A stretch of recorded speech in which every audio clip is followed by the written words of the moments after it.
the first 7 spots of Google Shopping. These are my listings right here. And over here is actually my competitor.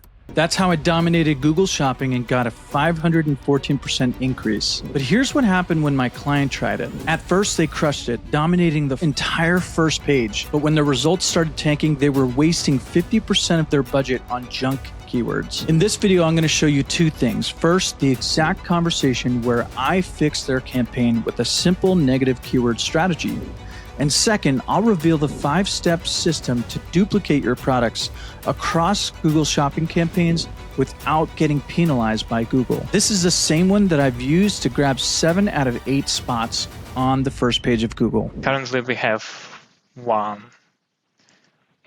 on the first page, and then second on the second page, and then third. I remember when I just launched it, I was like, oh my God, like first, second, third, our product, then on the next page, our product. I was like, oh my God, this will, just bring us way more revenue. What ended up happening over time with the kind of Google Shopping domination strategy is like, it just went wider and went out of the high converting keywords.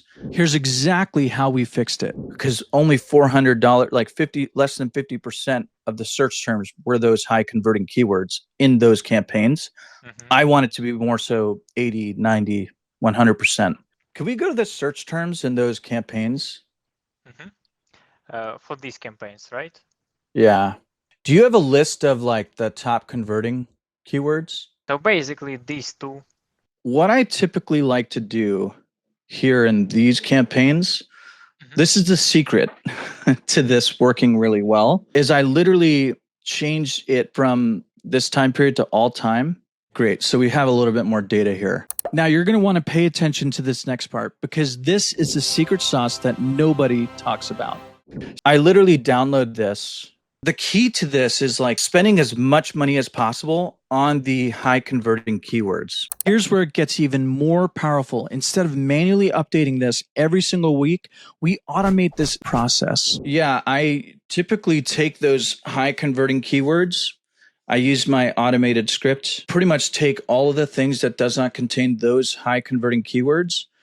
I add those to negative lists. The kind of key to this is like just having those campaigns focus on what you already know wins. So now you've seen exactly how to fix a dying Google Shopping campaign with negative keywords.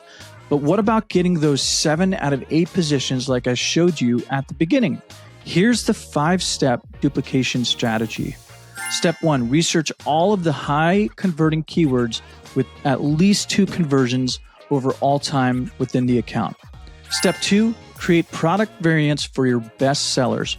Make sure that the titles, descriptions, and images are all different, and Google will not see those as the same products. Step 3, you're going to want to set up separate campaigns with low TROAS targets like 40%, 60%, 100%, really low. And then step 4, add extensive negative keywords to each one of those campaigns. Step 5, use an hourly budget automation to control the search terms. The key to not getting penalized is that every campaign must have different titles, so it's going after different keywords and search terms. However, it's showing up only for the top converting terms.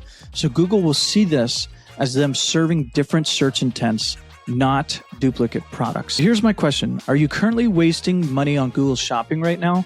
Let me know below, and I'll personally respond to every single comment.